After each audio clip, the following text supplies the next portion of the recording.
Hi everyone and welcome back to my channel. I'm Georgina and this is Art History Girl.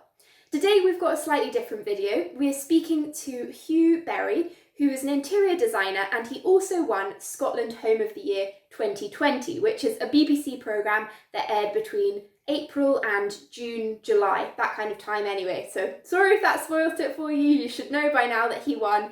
And he lives in a house in Park Terrace, or a flat in Park Terrace, which is an extremely beautiful and affluent area of Glasgow. It was created by lots of very wealthy and interesting Victorians. So please stay tuned for this episode. You'll get a real insight into Glasgow architecture, and he's amazing at restoring and preserving history, basically. Please remember to subscribe and like if you haven't already. What I hope to find in a home is a place of magic, Oh, it's very majestic. a place of wonder, It's absolutely amazing. a little bit of paradise on earth. Wow. Brand new.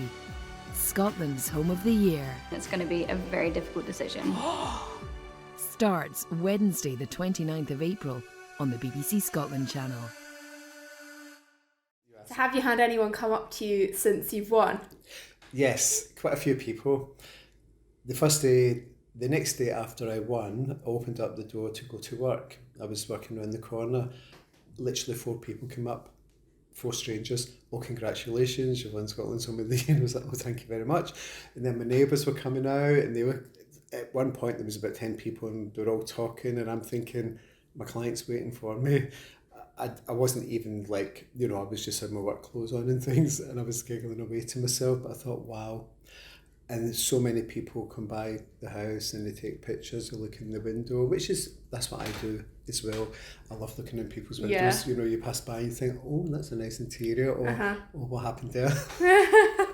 And then I did my first selfie in Tesco's in Springburn. Oh my gosh. And so during the lockdown, I went to the Sainsbury's down the street because they only allowed 6 people in. I felt safer being there rather than going to the big supermarkets, because obviously I didn't want to get coronavirus. So anyway, after they decided to introduce the masks, I ventured out to Springburn. So I'm in Tesco's and I'm walking down the aisle. I've got my trolley and this lady is coming towards me, but she looked at me a bit longer than one would normally look at someone. Anyway, I'm in the next aisle and she comes up and she's like really broad and she says, "Are you that guy for the telly?" I said, "Sorry." She went, "The Hoose programme, the programme about the Hoosies." And I said, "Oh yes." And she says, "Oh my God, it's you. I knew it was you." She says, "Oh, your house is beautiful. It's absolutely beautiful. See, me and my man, we were saying that boy should win. He should win that programme." And he said, "And you won it." And we were absolutely buzzing. And she says, "Can I ask a favour? Can I have a selfie?"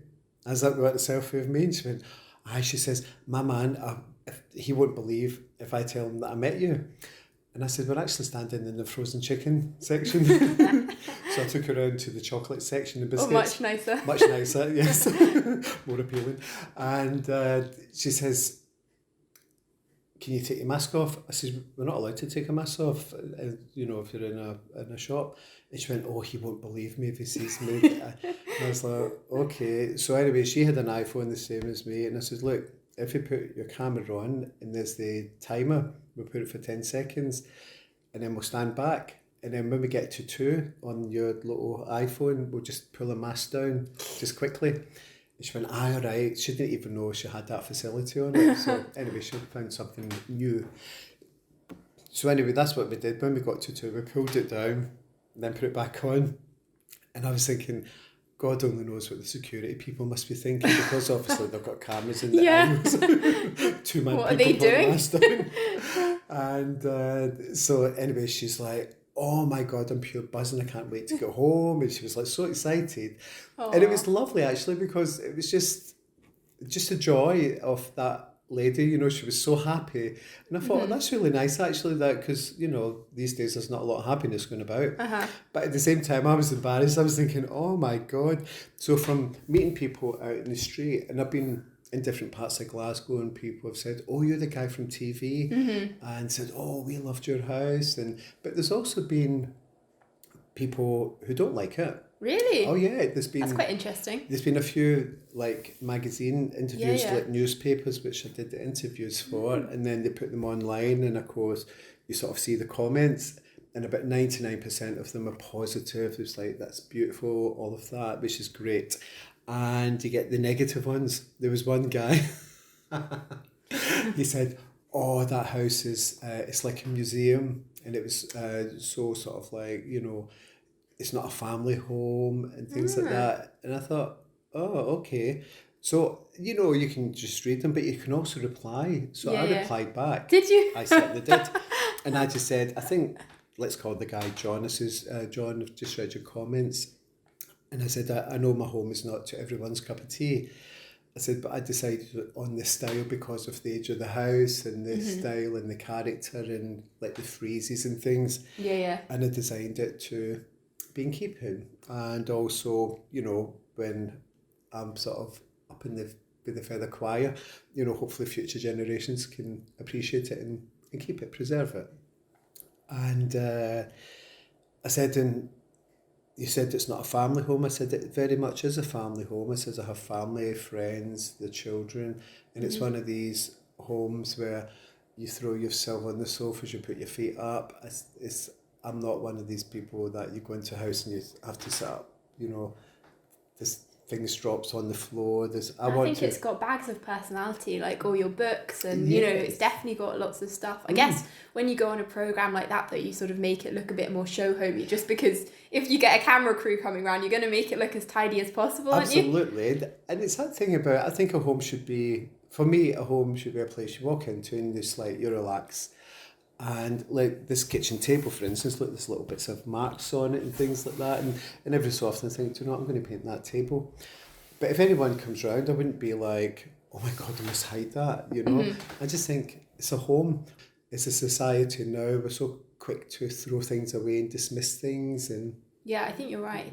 I think also he probably wasn't from Glasgow, because if he was, he might have been from Edinburgh or someplace like that. Yeah, I'd be surprised if he was from Glasgow, because I think if you've lived here, you sort of have an appreciation for what the architecture's like. Yes, that's a good point, Georgina. I never thought about that. So I might have to go back and see where he's from, do a bit of like investigation. So that's a really good point. And the thing that delighted me most of all is I won because it's Glasgow, and that absolutely blew me away, because there were so many incredible houses, it's so many beautiful people. Every person that I met that won their regions, we met at the finals, and they were just so gracious and lovely. And it's that thing, obviously it'd be lovely to win. I absolutely did not expect to win. I was just overjoyed that I won Glasgow and Clyde Valley, because that's where I live and this is where I work. And I'm not known in Scotland for what I do. So I thought, well, that would be good for people to see who Hugh Berry is, what he's about. But that's only a small part of me, because people think this style that I've created here is only what I do, but it's far from it. I work with different sort of like styles, contemporary, sort of mid-century, you know, so I do a whole... Fascinating. Yes. Yeah. I guess you've got to be, that's kind of how you were saying, you've got to be adaptable. Like what works for one person or one house isn't for everyone. Oh, absolutely. And the challenge that any designer will have, you have to give each client a unique look. Sadly, a lot of people, they'll open up a magazine and they'll say, this is what I want. And they get it and it looks lovely, but it's like, where are you in this? So yesterday, what was it? No, the day before, I went to this house. The gentleman's bought a big townhouse and he's asked me to help him. He saw the TV programme. I went to see him, and he has finished one room and he wasn't too sure about it and he had some reservations, and he's asked me to have a look at it. So I went in and had a look. And as I'm looking around, you've got the most beautiful furniture, lovely fabrics. And what I liked about this guy was he was so eclectic and unique, and it was all different types of textures and colours, and most people wouldn't put them together, but he's got a good eye and he put these colours together, and it was like lovely. But I walked into the room and I'm said to him, so what's this room used for? And he said, this is a drinks room. And I said, okay. And of course I've got my glass of water and I'm putting it on the rug, and I'm thinking I must make sure I don't knock that over. There was not a table to put your drinks. I'm thinking, okay, so if you've got your friends over and you're having drinks, where are you going to put your drinks? So it was little things like that I noticed. But also, when I was looking around, I thought, I don't know who lives here. Is it a man or it's a woman? Is it someone single? Is it a couple? It felt to me as if you went to a beautiful hotel and like a really gorgeous place, and you go in and you're there for a week or a weekend and you unpack and it's your little place for that time. There was no photographs, there was nothing about. So for me, a room should be about the person that lives there. There should be, like, for me, it's like photographs, trinkets of déjà, plants, things like that. So I mentioned all that to him and he was like, wow, that's exactly what's missing. And then I gave him a few other tips. And so it's about who lives there. Yeah, definitely. And have you had a lot more people interested in your interior designing? Oh, absolutely. I've had so many inquiries. And it's been lovely because Instagram has been interesting. So I went onto Instagram about 3 years ago. My friend set me up on it. So I found out quite a few tips because I met this fabulous, so I've got this girlfriend, Rachel, and she's really good at Instagram. She's got her main job, but her passion is cooking. And she does the most incredible dishes and she photographs them and she puts them on Instagram, and she's put up all these followers. And because of that, I've got some lovely inquiries. I'm able to do all these little posts, little videos and things, just explaining tips on, like the brass. Yeah. I did a little video of the brass, and it was a funny one of just, so anyone sort of like thinking, oh God, I have to clean that brass. Now they know, just submerge it in hot water. And it's just that thing, it goes out to lots of people, and a lot of people don't have money to like do things, and they're struggling. Maybe they might have some money to do things, but they don't know how to do it. So I like to give tips. And a lot of people say you shouldn't give your trade secrets away.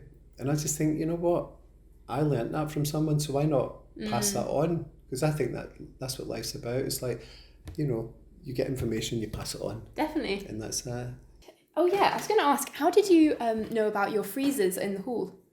So the friezes were actually covered in wallpaper. The copies are in the Victorian and Albert Museum in London, and it was about 1980. A guy came knocking on the door and he spoke to Juliet, who lives upstairs, my neighbour, and he says, I believe you have the original friezes in your hallway. And she went, oh, okay. And he says, would you mind if I investigated?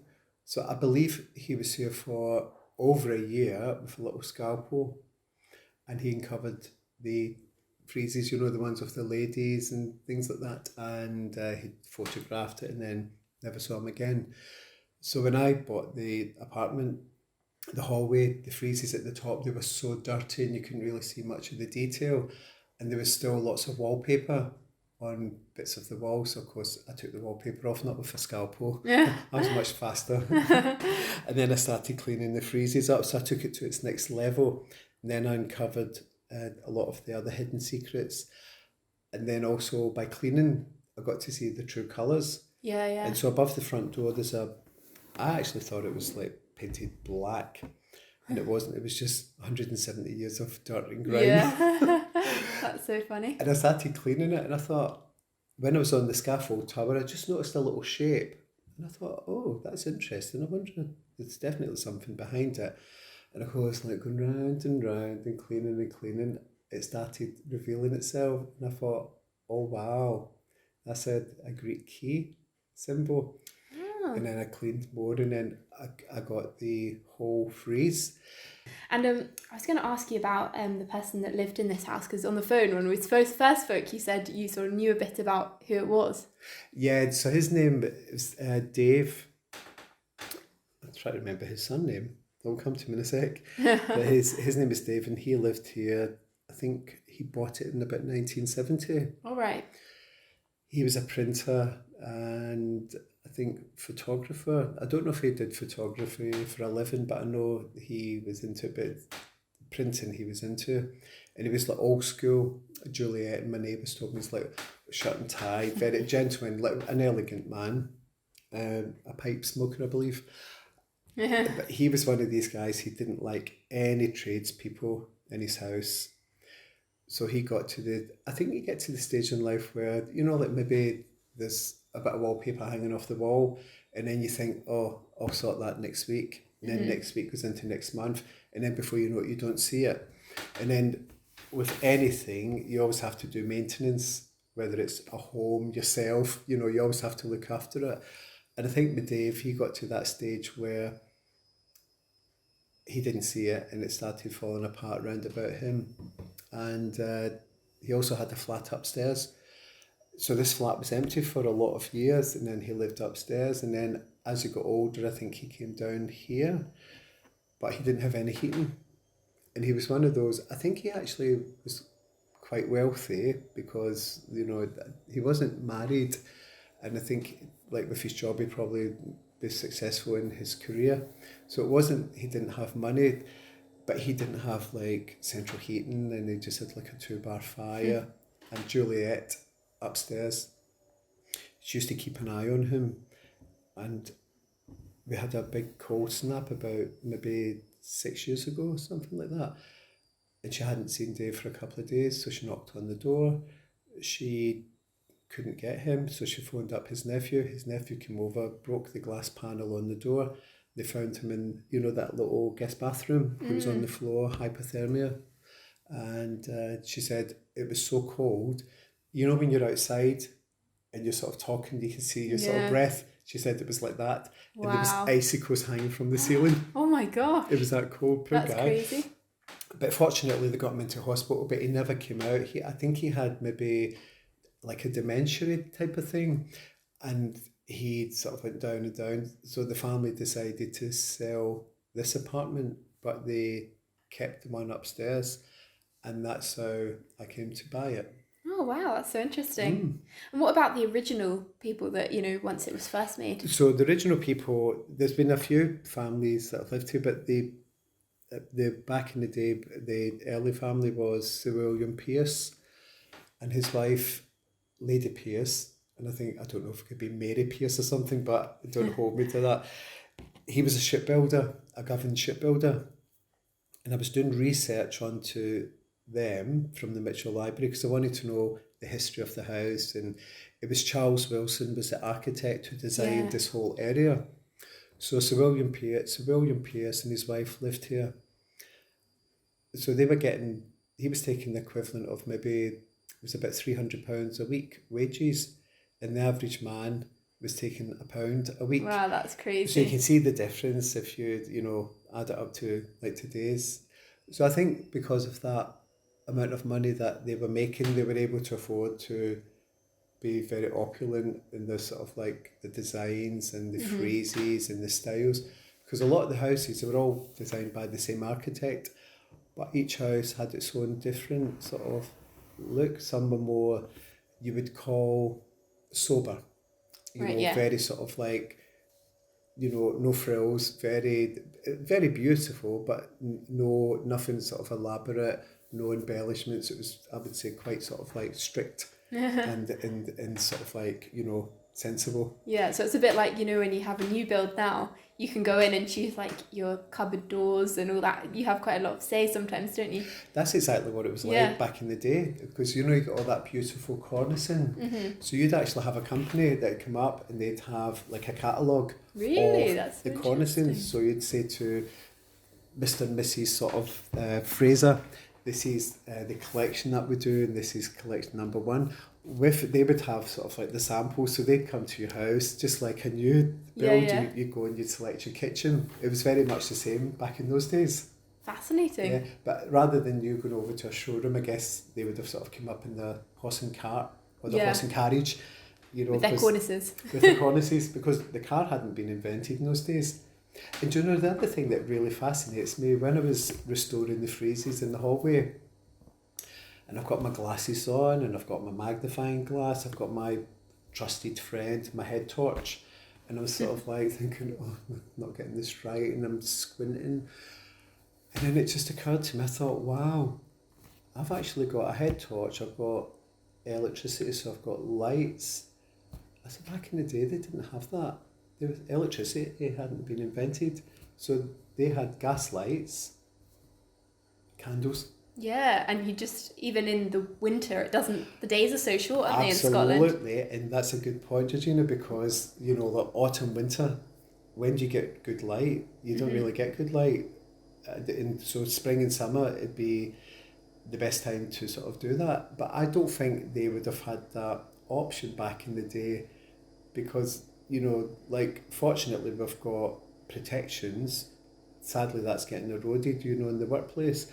But back in the day, they wouldn't have had that. So could you imagine saying to sort of like Lord and Sir William Pearce and his wife, I'm sorry, but we can't come in today because of light levels. We can't. Yeah. You'd be like, well, particularly as they're sending children up the chimneys, absolutely, they're not going to say, "Oh, your poor eyes." Absolutely. Take the day off. Yeah, I wonder what they'd say. It's like, get another candle, but we can't afford another candle, so William. But the nice thing about the Pearces, they were actually philanthropists. All right. So they actually spent a lot of money in the community. So they put a lot of money into the community because obviously there's a lot of poverty. They spent money which should have been equivalent of millions of pounds on Glasgow University. So they were very much about putting money back in, which is great. So that makes me feel sort of good, the fact that, they made a lot of money, but also they put a lot of money back in. So definitely, that's nice. So is it like the Bill Gates of the 1850s? Yeah. Right, I've got a few more questions. Yeah. Probably just one main one. Which house was your favourite after yours in the competition? So that was an interesting one. So, because, as I said earlier on, so when I won Glasgow and Clyde Valley, that meant I went through to the finals.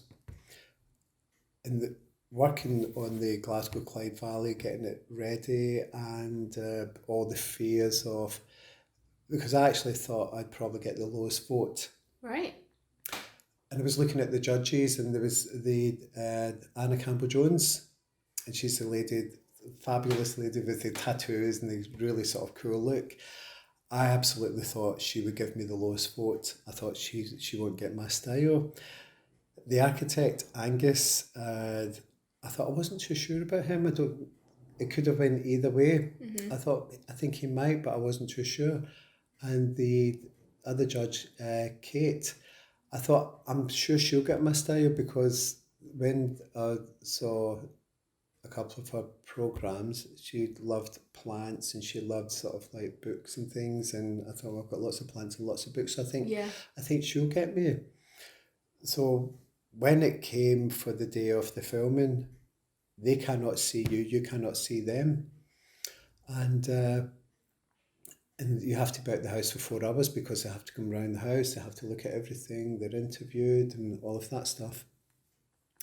And I found out that she actually, and I saw it on TV, when she came into the living room, she was so moved by what she saw, she cried. I actually cried watching her crying. Aww. And I thought, how wrong was I? So obviously I was delighted and just so blown away by that experience. And when I went through to the finals, then you go in there and you know that everyone wants to win.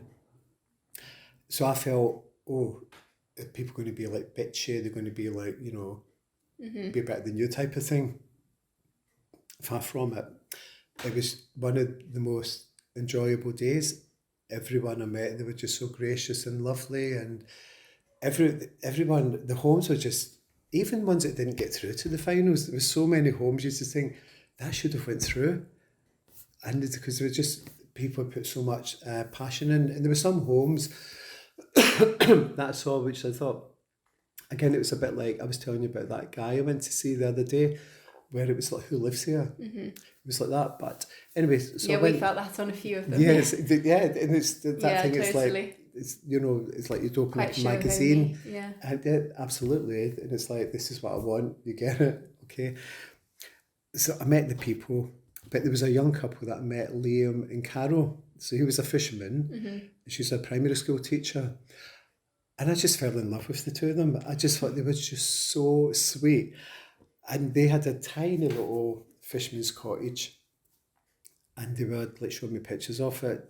Because I didn't actually get to see. So everyone meets, and then after about an hour and a half, you go into this big room, and there's a mood board of each person's home, and then you could go around and look at each one. But we were chatting, they were showing me some pictures on the phone, and it was just so gorgeous. And I thought it was so romantic and cosy, but it was so busy. There were so many things going on, a bit like this, but on a different scale. But what I loved about them, it was about their personality and their spirit in that home.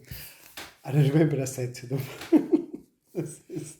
what do you do in the evening? Because obviously they live in the top of Scotland, so there's not a lot happening. And they said, we just chat. And I said, what do you watch on TV? And they says, we don't have a TV. I said, you don't have a TV? And they said, no. I said, what do you do? And they said, we just talk. We sit by the fire, they've got a dog. Yeah. And I was so blown away by that, Georgina. And I thought people like that died out 100 years ago. Because nowadays you go to people's houses and they're like this, they're on the phone. And, Totally. you're talking to them and it drives me insane. You're having a conversation and they're doing that. And I just want to take... it's one of my pet hates as well. I hate it so much. So if I go out with sort of like my girlfriends or my male friends, it's like, you know what?